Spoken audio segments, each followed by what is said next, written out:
Hi, my name is Anand Peacock and I pastor Circular Road Baptist Chapel in Kolkata. I welcome you to the Stay Strong series. For those of you who have heard of Viktor Frankl, an Austrian psychologist, very successful at his job till he got caught in the Holocaust.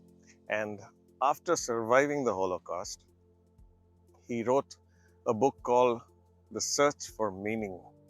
In that book, apparently he completed that manuscript in 9 days after their release. In that book, there is one sentence, a statement he makes that stands out. He says, suffering ceases to be suffering the moment you and I understand why we suffered. In other words, the whyness of suffering gives us more clarity and we are able to see our suffering even better. For those of you who recollect Jesus in the Garden of Gethsemane, before his very grueling experience on the cross, he takes three disciples and gets them to pray. While he was praying, he tells them, sit here and pray. Now, why is that significant? The Garden of Gethsemane is located at the bottom of the Mount of Olives. And if you read the entire Bible, olive branches, olive trees are mentioned throughout. Why the obsession with olives? If you recollect Noah, when he sent out the dove after 40 days, it comes back with a branch in its beak. It's an olive branch.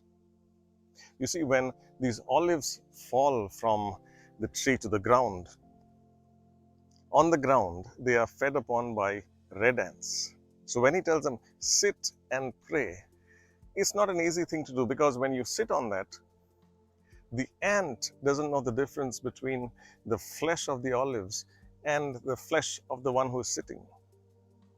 Blessed is the man who sits not in the seat of the scornful, David says. Is it possible that God pushes us to uncomfortable experiences? Is it possible that God puts us in situations which are difficult? The same writer, Viktor Frankl, observed that towards the end of the year, that is the week between Christmas and New Year, the spike in death rates were phenomenal.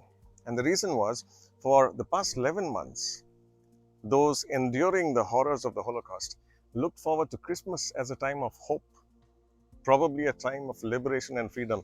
When that hope didn't come, they lost resistance, they lost hope, they lost faith, and therefore ended up in death.